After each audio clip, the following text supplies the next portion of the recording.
Hello mga nakasi, for today's video mag-unboxing tayo ng Beauty Bomb. Lo, ka-OA. Sana mga nakasi makakuha tayo ng limited edition dito. Lo, ka-OA. So ito pala ang laman niya. Soap, toner, sunscreen, and night cream. O diba? Kompleto na. Kaya nga tinawag na Set, di ba? Parang hindi ka naman nag-grade 2 ko. mga nakshi, magsasabon na tayo ng ganyan for 2 to 3 minutes. Pero wag mo naman pagkakakuskus yung sabon sa mukha mo.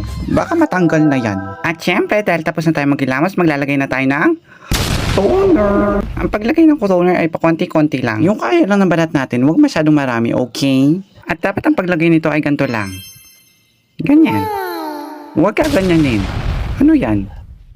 Eraser. At syempre, dahil tapos na tayo maglagay ng toner, maglalagay naman tayo ng sunscreen. alam nga naman ng sunblock, yung araw-araw ngayon. Charot.